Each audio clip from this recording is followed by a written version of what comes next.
बालक जोगी मारे किलकारी हो, अंगना माँ बालक जोगी मारे किलकारी हो।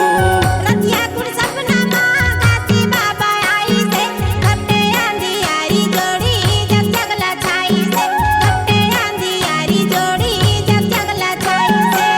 महुआ देखे हवानो हैला बारी हो, अंगना माँ बालक जोगी मारे किलकारी हो, अंगना माँ बालक जोगी मारे किलकारी हो।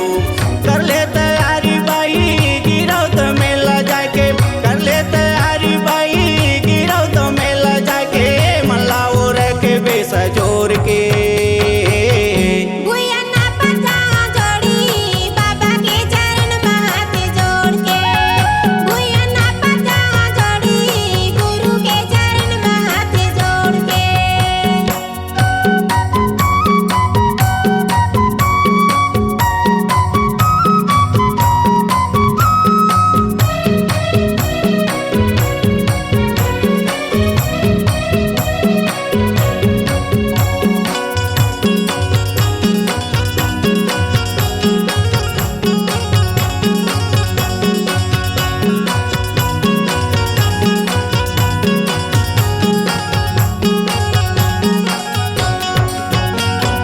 पालथी मड़ के बैठे बाबा गिरत के मंदिर में, जना दर्शन पाथे जोड़ी जाते हो तीर में, जना दर्शन पाथे जोड़ी जाते हो तीर में। नारियल सुपारी धर के आरती सजा ले वो, गुरु गद्दीप जाके बही माथे नवाबो, गुरु गद्दीप जाके बही माथे नवाबो।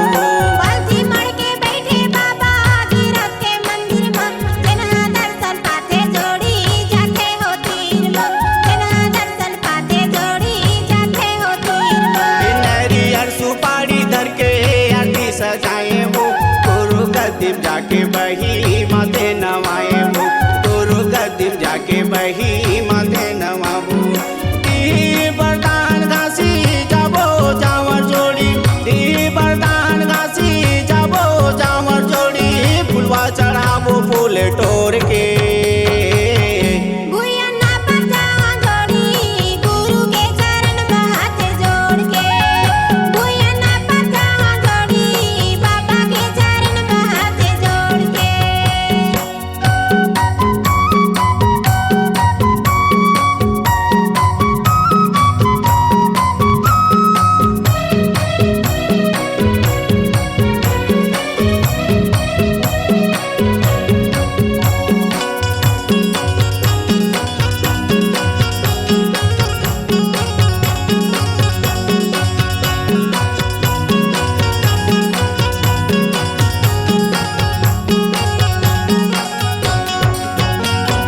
खान में जाने वा पहने घर में कंठी माला है, ज्ञान रूपी घासी बाबा महगो के लाला है, ज्ञान रूपी घासी बाबा महगो के लाला है। ए सादा के खाम गाड़े सादा तोर निशानी है, कीरतपुर माँ बाबा तोरे जन्म भूमि है, कीरतपुर माँ तोर बाबा तोरे जन्म भूमि है।